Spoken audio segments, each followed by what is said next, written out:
నవోదయ కవితానికేతనం దాశరథి కృష్ణమాచార్య 101 అంటే 101 జయంతి సందర్భంగా పెద్దమ్మ గుడి కమ్మరపల్లి అందు సాహితీ సమ్మేళనం నిర్వహించబడుతుంది. ఈ సాహితీ సమ్మేళనంలో భాగంగా ఇటీవలే బషీరాబాద్ హై స్కూల్లో గ్రేడ్ 1 తెలుగు పండితుగా రిటైర్ పొందినటువంటి వంగలి మధుసూదన్ గారు మెట్పల్లి వారికి ఈరోజు సన్మానం ఉంది. ఈ కార్యక్రమంతో కవి సమ్మేళనంతో పాటు వారికి సన్మానం చేయడం జరుగుతుంది. ఈ కార్యక్రమానికి వచ్చేసినటువంటి అంటే ముఖ్య అతిథిగా మన రిటైర్డ్ ఎండిఓ బాలి భువనేశ్వర్ గారు, తర్వాత మన కార్యదర్శి నాగభూషణం గారు, సభ్యులు సబిత, తర్వాత రాజేశ్వర్, మంగళ మధుసూదన్ గారు, రవి గారు, జనార్దనాచారి వైస్ ప్రెసిడెంట్లు, నర్సయ్య చౌటి నర్సయ్య, మన బుచ్చయ్య సార్ సహా కార్యదర్శి అందరూ పాల్గొన్నారు.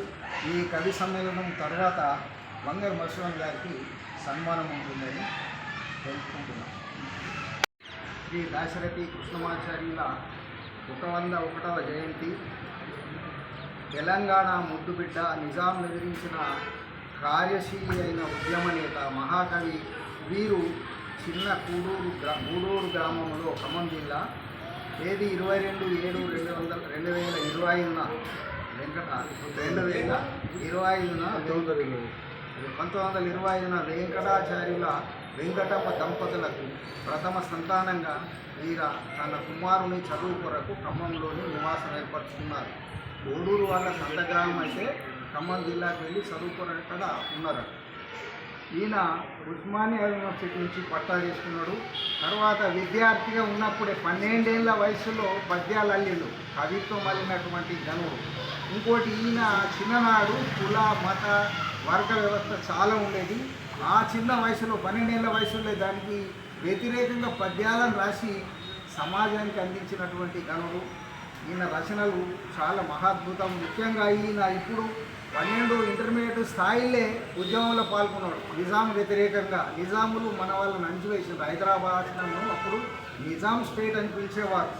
ఆయనకు వ్యతిరేకంగా ప్రత్యేక కవితలతోని తెలంగాణ ప్రజలందరిలో ముఖ్యంగా నిజాం నవాబు యొక్క గుండెల్లో గుణపంలా తయారై వజ్రాయుధం వంటి కలంతో తన కవితలతో అందరినీ ప్రజలను అతళ్ళను అంటే నిజాం రాజులందరినీ గడగడలాడించినటువంటి వాళ్ళు. అప్పుడు ఆయన ఏం చేసి సాయంత్రం 5 గంటలకు శ్రీ సుధా సాహితీ కళా సమితి తరఫున శ్రీ దాశరథి గారి జయంతి నిర్వహించుకోవడం జరుగుతుంది. ఈయన నిజాం వ్యతిరేకంగా పోరాడినటువంటి మహాకవి. తర్వాత తన కవితలతో నిజాం రాజులను రజాకర్లను పరువులు ఎత్తించి చివరకు ఆయనను వరంగల్ జైల్లో పెట్టారు. అక్కడి నుంచి నిజామాబాద్ జైల్లోకి తరలించినాక నిజామాబాద్ జైల్లో ఆ నిజాం రాజుకు వ్యతిరేకంగా విప్లవ పద్యాలు రాసి గోడల మీద బొగ్గుతో రాసి వాళ్ళందరినీ తీసుకుపోయి నిజాం రాజులు 100 మందిని చంపితే దాంట్లో ఈయన సమస్యలు పడిపోతే అతన్ని తీసుకుపోయి అల్వార్ అని ఆయన మిత్రుడు తీసుకుపోయి ఉపశమనం కొరకు ఆయన కొరకు మందులు ఎక్కించి వైద్యం చేయించాడు. చివరగా ఏం చేసిందంటే నిజాం రాజులు ఈ ఆందోళన రజాకర్ల ఆందోళనకు భయపడి 1948లో విముక్త నిజాం స్టేట్ను ప్రకటించింది. అంటే అఖండ భారతంలో నిజాం స్టేట్ను కలుపుతున్నామని చెప్పి ప్రకటన చేసిన తర్వాత వీళ్ళందరినీ ఈయనతో కూడా అందరినీ జైలు నుంచి విడుదల చేసిండు. ఈయన ఎటువంటి వాడని ఒక చిన్న కవితతో చెప్తా. దాశరథి అంటే దశరథి అంతే, పాటల్లో అద్భుత భావాలను పలికించిన దాశరథి అత్యుత కవిత చేతనం. తన కవితలకు నిజాం గుండెల్లో బాకులు దింపిన బహు ప్రజ్ఞాశాలి. నిజాం నిరంకుశత్వాన్ని ఎదురించి నిలిచిన నిర్కార్ష అయినటువంటి విప్లవ శంఖం. తెలంగాణ కోటి రత్నాల వీణని ఎలుగెత్తి చాటిన ఉద్యమ శిఖరం దాశరథి. మళ్ళీ జన్మించి రావాలని నేటి సమాజాన్ని ఉద్ధరించడానికి మరో ఉద్యమాన్ని కొనసాగించాలని అన్యాయాన్ని కలముని వజ్రాయుధంతో చీల్చి చెండాడిన ఉద్యమం చెప్పారు.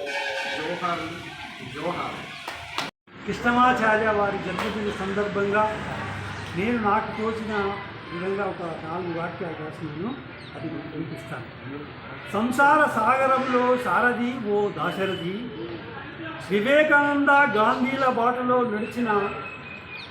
నడిచితివి. అమరుడయ్యావు తెలంగాణ బందీని సడలించి, అయినా ఆంధ్ర కబంధ హస్తాలో నలిగినాము, చివరకు సాధించాము బంగారు తెలంగాణ. మీరన్న కోటి రతనాల వీణ, అయినా తగ్గలేదు స్వార్థ పాలన.